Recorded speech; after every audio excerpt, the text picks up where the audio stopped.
नमस्कार. फाईन इंडियसमध्ये आपले स्वागत.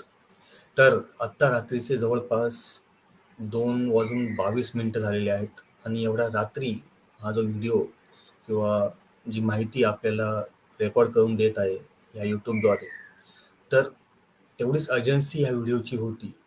कारण सकाळपर्यंत जेव्हा बातम्या चालू होतील ह्या विषयानुसार, तेव्हा ज्या व्यक्तींनी ही आर-टी-आय टाकलेली आहे, ज्या व्यक्तींनी आपल्यासमोर ही माहिती आणलेली आहे, त्याला विविध पक्षांशी जोडण्याचा प्रयत्न होईल. विविध दिशाभूल करायचा प्रयत्न या भाजपमार्फत होईल किंवा त्यांच्या कार्यकर्त्यांमार्फत होईल किंवा त्यांच्या नेत्यांमार्फत होईल. कारण आजपर्यंत असंच होत आलेलं आहे, की जो व्यक्ती माहिती दाखवण्याचा प्रयत्न करतो किंवा सत्य मांडण्याचा प्रयत्न करतो, त्याला एका पक्षाशी जोडून हा विरोधक आहे म्हणून ह्या सगळ्या राजकारण करतो किंवा काय करतोय, ही अशी दिशाभूल जनतेची केली जाते आणि तिथून पुढे सत्य हे जनतेसमोर, समाजासमोर येतच नाही. तर हा आजचा विषय तुम्ही टायटलमध्ये बघितलं असेल, शिवस्मारकाचा आहे, जिथं 25 कोटी रुपये जो भ्रष्टाचार झालेला आहे. कदाचित हा भ्रष्टाचार अजून झाला असता तर शिवस्मारकाचं काम चालू झालं असतं.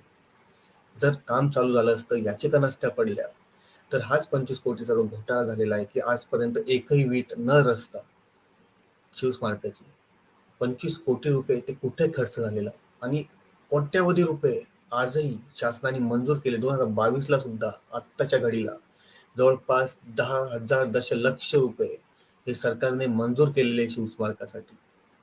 तर हा सगळा भ्रष्टाचार किंवा जो भ्रष्टाचार केला गेला, त्या समितीत कोण कोण होतं, त्या सगळ्यांची माहिती प्रत्येक प्रत न प्रत, प्रत्येक ओळ न ओळ मी तुम्हाला इथे वाचून दाखवणार आहे. कदाचित तुम्हाला बोरही होईल, तुम्हाला कंटाळा येईल, हा काय वाचून दाखवतोय म्हणून. पण त्यातली प्रत्येक ओळ तुम्ही वाचून बघा. मी जे सांगतोय ते ऐकून बघा.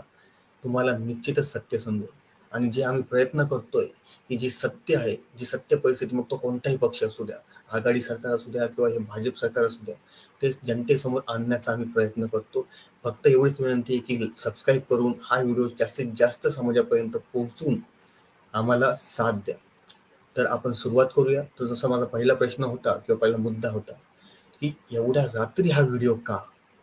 तर आपले जे बांधव आहेत, नितीन यादव म्हणून, तर त्यांचा संबंध जो आहे तो राष्ट्रवादीशी येतो, नंतर सेनेशी येतो. तर तो संबंध कसा आणि त्याचा नंतर उपयोग हे भाजपवाले कसा करून घेतील, हे आता तुम्हाला मी दाखवतोय. तर इथे बघा, आपले हे नितीन यादव भाऊ आहेत. त्यांच्या फोटोमध्ये जर तुम्ही गेलं, आणि ही माहिती उद्या सार्वजनिक होणारच आहे, उद्या भाजप याचा पूर्ण फायदा घेणार आहे. हे बघा, त्यांची पूर्ण शरद पवारांसोबत फोटो आहेत, अजित पवारांसोबत फोटो आहेत, त्यांची फॅमिली, ठीक आहे फॅमिली नाही दाखवू शकत, संजय राऊत यांच्यासोबत पण फोटो आहेत त्यांचे. पण आता विषय जो आला, की या बांधवांनी जी माहिती टाकली, तर राजकारण काय खेळलं जाईल, की नितीन यादव हे राष्ट्रवादीचे समर्थक असल्याने त्यांनी राजकारण खेळून भाजपला अडकवण्याचा हा विरोधकांचा डाव म्हणून पुन्हा हे जनतेसमोर येते. पण मी पुन्हा समाजाची, जनतेची एक इथे सांगू इच्छितो, की तो व्यक्ती भलेही कोणत्या पक्षाचा असू द्या किंवा नसू द्या, पण त्या व्यक्तीने जी आर-टी-आय टाकली, ती आर-टी-आय गव्हर्नमेंट मार्फत आपल्याला मिळालेली, म्हणजे तिची अधिकृत 100% सत्यता ही पूर्णपणे ग्राह्य धरली गेलेली आहे. आणि मग मग तो कोणत्याही पक्षाचा असो किंवा नसो, यांनी काय फरक पडतोय? त्यांनी जे दाखवलेलं आहे, त्या बांधवांनी जे सांगितलंय, याला महत्व आहे. जर तो म्हणतोय किंवा त्याच्या माहितीच्या अधिकार, जे आता मी प्रत सगळ्या दाखवणार आहे तुम्हाला, त्या प्रतींमध्ये धडधडीचं दिसतंय की तिथे घोटाळा झालाय, तिथं भ्रष्टाचार झालेला आहे आणि प्रत्येक इत्थंभूत माहिती आहे तिथे.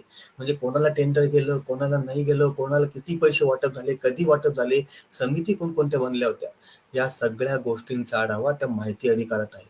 मग तुम्हाला तो व्यक्ती कोणत्या पक्षाशी निगडीत आहे याला महत्व आहे, की त्या व्यक्तीने जो भ्रष्टाचार बाहेर आणला आपल्या आराध्य दैवत छत्रपतींबाबत, छत्रपतींच्या शिवस्मारकाबाबत जो भ्रष्टाचार भाजपाने केला, ते उघडकीस त्यांनी केलं, तर काय महत्वाचं आहे?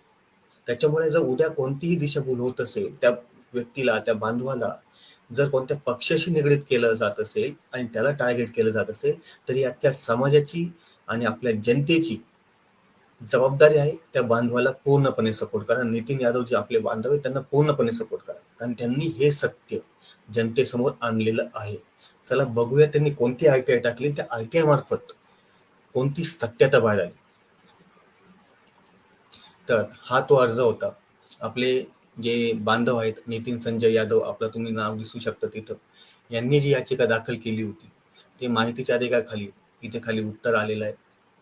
आणि हा जो पहिला एक पान आहे की ज्याच्यासोबत ते उत्तर जोडलं गेलेलं आहे. तर या बाबतीत काही महत्त्वाच्या गोष्टी त्या उत्तरामध्ये आहेत, ते तुम्हाला दाखवतो. तर जी आपली छत्रपतींचं स्मारक होतं, छत्रपती शिवाजी महाराजांच्या स्मारकांसाठी मुख्यत्वे 3 समित्या नेमल्या गेल्या होत्या. त्यापैकी पहिली समिती जी होती, माननीय मुख्यमंत्री महाराष्ट्र राज्य यांच्या अध्यक्षतेखाली उच्चस्तरीय सुकाणू समिती होती. त्याच्यानंतर दुसरी समिती जी होती, माननीय आमदार विनायकराव मेटे विधान परिषद सदस्य यांच्या अध्यक्षतेखाली प्रकल्प अंमलबजावणी, समन्वयक व देखरेख समिती यांच्या होती. म्हणजे त्यांच्या अध्यक्षतेखाली प्रकल्पाची अंमलबजावणी कशी होते, त्यांचा समन्वय सरकारसोबत, नंतर कंत्राटदारांसोबत कसा साधायचा व त्या कामावरती देखरेख ठेवण्यासाठी ही समितीचे जे अध्यक्ष होते ते विनायकराव मेटे होते.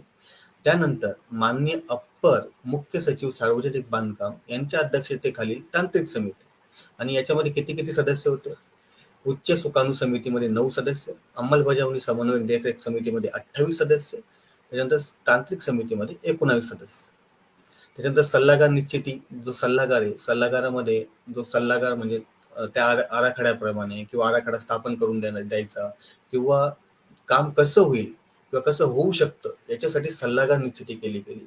आणि मेन फ्रॉड किंवा मेन जो आपण जे म्हणतो की सल्लागारांना जवळपास 94.70 कोटी एवढी फी निश्चिती झाली होती, ती ऍट द एंड ती नंतर 12 कोटी कमी होऊन जवळपास 82 कोटी काहीतरी शिल्लक होते.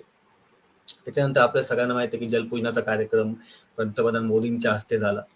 नंतर विविध प्रकारच्या निविदा मागवणे आणि त्या बाकीच्या गोष्टी.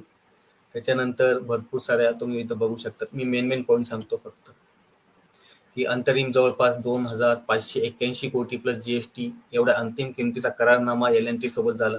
L&T जी कंपनी होती ज्यांनी काम घेतलं होतं छत्रपती शिवाजी महाराजांच्या स्मारकाचं. त्याच्यानंतर कार्यारंभाचे आदेश म्हणजे 14/9/2018 रोजी L&Tनी काम चालू करावं असे आदेश निर्गमित करण्यात आले होते. त्याच्यानंतर L&T कंपनी मार्फत कामास सुरुवातही झाली. नंतर प्रकल्पाच्या अनुषंगाने उद्भवलेली न्यायालयीन प्रकरणे व त्यामुळे कामास मिळालेली स्थगिती. आता 22/2/2018 रोजी माननीय उच्च न्यायालयामध्ये PIL जी दाखल करण्यात आली होती ती पुन्हा एकदा नव्याने दाखल करण्यात आली. त्यावर सुनावणी होऊन याचिकाकर्त्यांनी जी मागणी केली होती की सदरील काम जोपर्यंत न्याय प्रविष्ट आहे तोपर्यंत बंद करण्यात यावं, ती याचिका फेटाळली गेली. आणि त्याच्यानंतर पुन्हा माननीय सर्वोच्च न्यायालयामध्ये ही पुन्हा अर्ज दाखल करण्यात आला. त्याच्यानंतर सर्वोच्च न्यायालयाने त्या कामास स्थगिती दिली, हे आपण नेहमी जाणतात. त्याच्यानंतर कॉस्ट ऑप्टिमायझेशन प्रस्तावाचे अंतरिम व त्यास मान्यता. त्यानंतर स्मारकाची उंची 210 मीटर ऐवजी 212 मीटर करण्याचा प्रस्तावाला मंजुरी मिळाली. नंतर हे बाकीचं रिट पिटिशन आणि ते म्हणजे ज्या पिटिशन सादर केल्या त्या पिटिशनच्या बाबत या सगळ्या माहिती आहेत इथे. त्याच्यानंतर हे बघा, ज्या याचिका कोर्टात दाखल केल्या आणि ही गोष्ट मी तुम्हाला पूर्ण एकदा ही जी माहिती ही मी पूर्णपणे तुम्हाला सांगण्याचा प्रयत्न करेन. कारण कोणकोणत्या याचिकेत काय काय मुद्दे होते आणि त्याच्यावरती सद्यस्थिती काय हे जाणणं समाजाला, जनतेला खूप महत्वाचं आहे. तर PIL 58/2017 मध्ये, त्याच्यानंतर PIL 8/2018 आणि 974/2020 त्या सगळ्यांना एकत्रित क्लब केलं गेलं, एकत्रित सुनावणी घेतली गेली. मग त्याच्यामध्ये याचिकेत उपस्थित मुद्दे काय आहेत की जनसुनावणी न घेणे, मासेमारी व्यवसायावर व समुद्र जैवविविधतेवरती होणारा विपरीत परिणाम, पर्यावरणासाठी परवानगीसाठी पर्यावरण परवानगीसाठी दिलेली अपुरी व चुकीची माहिती, महालेखाकारांचे आक्षेप व इत्यादीमुळे पर्यावरण परवानगी रद्द करणे. म्हणजे पर्यावरण समितीने जी परवानगी दिली होती ती परवानगी रद्द करण्यासाठी ह्या याचिका होत्या आणि तोपर्यंत काम बंद ठेवायचं. तर त्याच्या मार्फत उच्च न्यायालयामार्फत अद्याप 294/2020 प्रकरणी नोटीस जारी केलेली नाही. नोटीस प्राप्त झाल्यानंतर 4 प्रतिवादी प्रतिज्ञापत्र दाखल करतील. राज्य शासनाच्या वतीने विशिष्ट विधिज्ञ श्री विजयसिंग थोरात PIL प्रकरणी बाजू मांडत आहेत. तर रिट पिटिशन प्रकरणी वरिष्ठ विधिज्ञ श्री दरायस खंबाटा यांच्या मार्फत बाजू मांडण्याचे नियोजित आहे.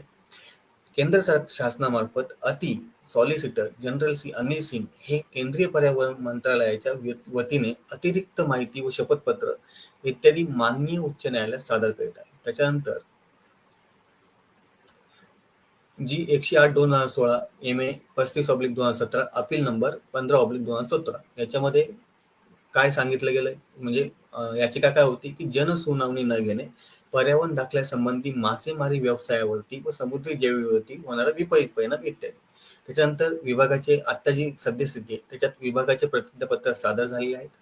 मेडी एस के लीगल ही नामांकित लीगल फर्म शासनाची बाजू कोर्टात मांडत आहे. नंतर लेखाकार यांच्याकडून करण्यात आले लेखापरीक्षण केले, त्यानंतर लेखा आक्षेप जारी झाला. त्यानंतर प्रकल्प कामास विभागामार्फत मिळालेली सुधारित प्रशासकीय मान्यता, माननीय सर्वोच्च न्यायालयात थेट दाखल झालेली रिट पिटिशन जी आता मुंबई उच्च न्यायालयाकडे वर्ग करण्यात आलेली आहे, त्याबाबत माहिती दिलेली आहे खाली. त्याच्यानंतर प्रकल्प काळ एक लक्षात घ्या, आता ही खूप महत्वाची माहिती की नेमकी निधी किती आला, किती खर्च झाला, आता पूर्ण माहिती याच्यात तुम्हाला मिळणार आहे.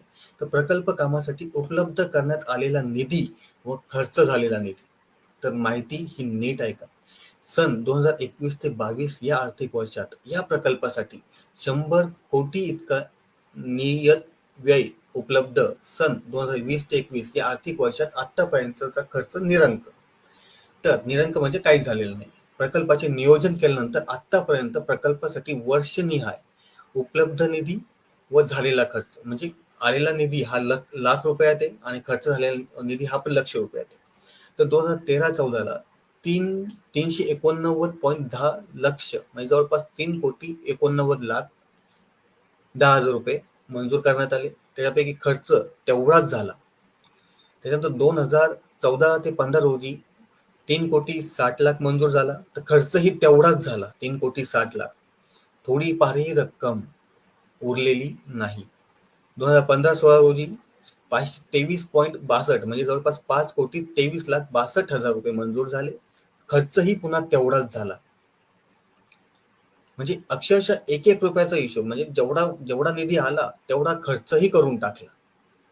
या गोष्टी कितपत शक्य ही मला नाही माहिती, कारण मला एवढं माहिती की जेव्हा बिझनेस करतो किंवा जेव्हा व्यवसाय करतो मला जेवढा पैसा आलेला आहे त्याच्यापैकी काही अमाऊंट ही उरते म्हणजे उरतेच. आता याच्यात अजिबात उरलेली नाही, ती का उरलेली नाही ही नाही माहिती मला. तर 2016 ते 17 रोजी जवळपास 12,05,55,000 रुपये मंजूर झाले. खर्चही तेवढाच झाला. 2017-18 रोजी कोणताच निधी मंजूर नाही झाला. 18-19 रोजी 95 लाख रुपये मंजूर झाले. खर्चही 95,05,000 रुपये झाले. 2019-20 रोजी जवळपास 15 कोटी रुपये मंजूर झालेत. खर्च काहीच नाही झाला. 2020-21 रोजी 18 कोटी मंजूर झाले. खर्च काहीच नाही झाला, कारण तेव्हा याचिका पडलेल्या होत्या, कामात स्थगिती आलेली होती. त्याच्यानंतर 2021-22 रोजी 10 कोटी मंजूर झाले. कुठंच खर्च नाही झाला. पण आतापर्यंत जो खर्च झालेला आहे तो टोटल 25,73,32,00,000 रुपये झालेला आहे. आजपर्यंत एकही वीट किंवा कोणतीही गोष्ट समुद्रात रचली गेलेली नाहीये. तरीही शिवस्मारकासाठी आतापर्यंत 25,73,00,000 रुपये खर्च झाले, 73 लाख रुपये खर्च झाले. मग तो कुठं कुठं किती किती खर्च आला ते बघूया.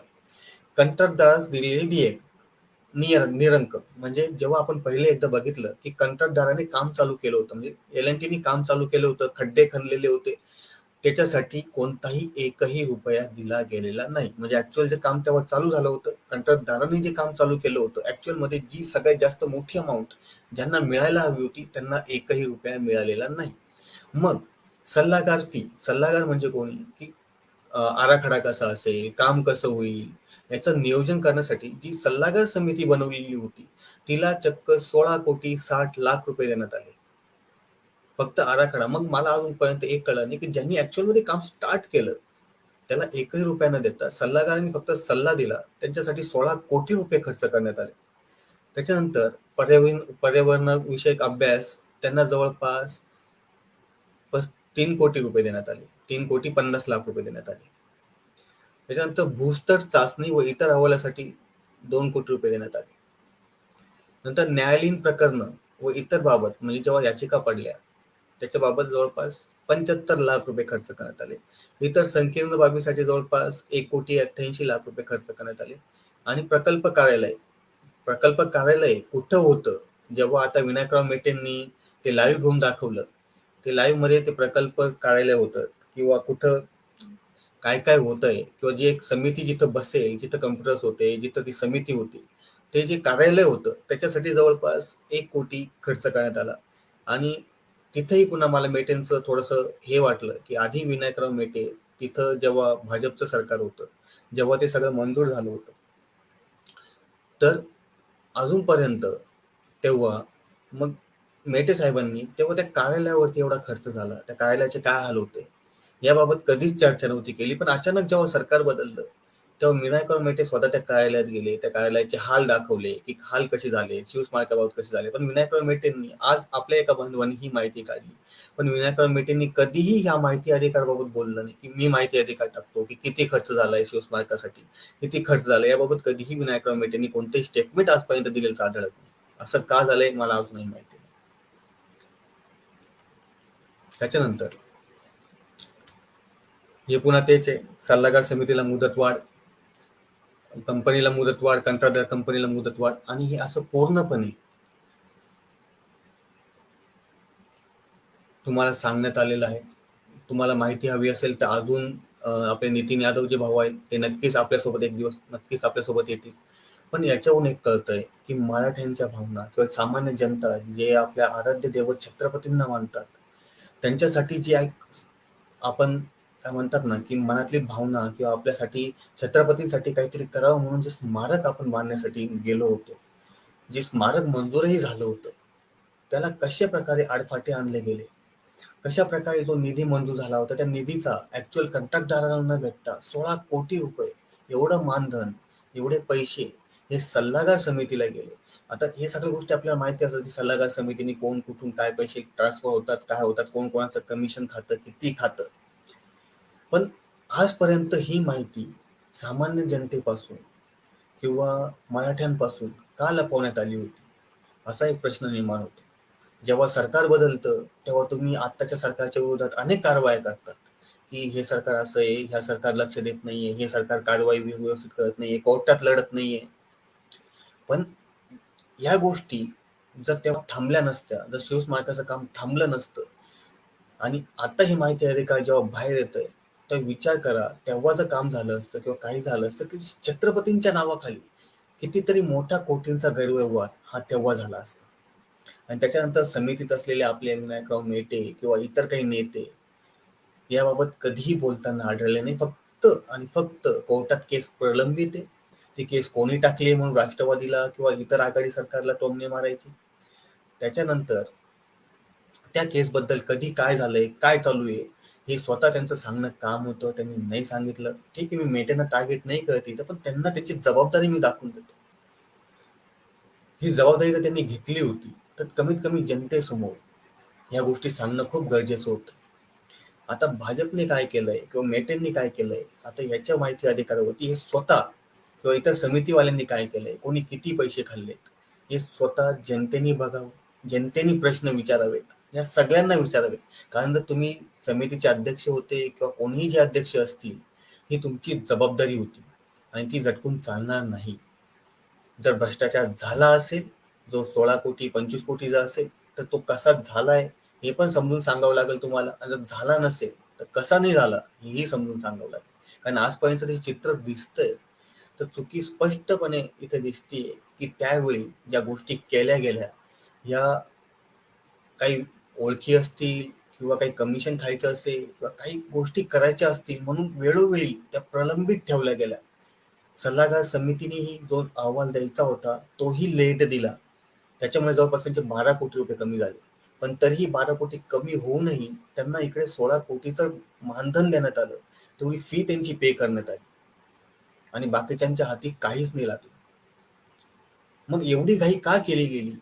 जर तुमचं कामच अजून चालू झालेलं नव्हतं किंवा काही गोष्टी चालू आहे, हा मान्य आहे की सल्लागार समिती तिचं पेमेंट काहीतरी ऍडव्हान्स करायचं असेल किंवा काही, मग तुम्ही कंत्राटदारांना ऍडव्हान्स पेमेंट केलेलं नव्हतं का? मग कंत्राटदाराचं पेमेंट तुम्ही निरंक ठेवू शकता, तर सल्लागार समितीचं सुद्धा तुम्ही निरंक ठेवू शकत होतात. मग त्यांनाच पैसे द्यायची एवढी घाई का झाली होती? असे बहुसंख्य प्रश्न आता मला पण उठतायत आणि याच्या पुढे जनतेलाही उठतील. आणि मी जनतेलाही विचारतो, की जनतेने आता सुद्धा महाराष्ट्र सरकारला पण प्रश्न विचारा आणि केंद्र सरकारला पण विचारा, आणि आपल्या राज्यात जे अध्यक्ष होते आपले विनायकराव मेटे, तर विनायकराव मेटेंना सुद्धा प्रश्न विचारा. टार्गेट नका करू, शिवीगाळ नका करू, आरोप प्रत्यारोप नका करू, फक्त प्रश्न विचारा की ह्या गोष्टी ह्या कितपत सत्य आहे आणि ह्या गोष्टी आजपर्यंत समाजापासून का लांब लांब ठेवल्या होत्या. बाकी मला काहीच बोलायचं नाही ना, याच्यात कोणाला मला विरोध करायचा आहे. तर जनतेने आता प्रश्न विचारायला चालू करा, समाजाने प्रश्न विचारायला चालू करा, कारण आज छत्रपतींसारखा, शिवछत्रपतींसारखा आपला जो म्हणजे म्हणता ना की आराध्य दैवत आहे, त्यांच्या नावाखाली ह्या सगळ्या गोष्टी चालल्या आहेत आणि ह्या गोष्टी चांगल्या नाही आहेत. आज त्यांच्या नावाखाली खातील तर उद्या आपण, तुम्ही, आम्ही साधे मावळे आहोत किंवा साधा समाज मराठा समजून घ्या किंवा जनता म्हणून घ्या, त्यांचे काय हाल करतील. आणि आत्ताच वेळ आहे, तुम्ही पेटून उठा. तुम्ही पेटून नाही उठले किंवा तुम्ही प्रश्न नाही विचारले तर काहीच गोष्टी शक्य होत नाही. एवढंच मला बोलायचं होतं.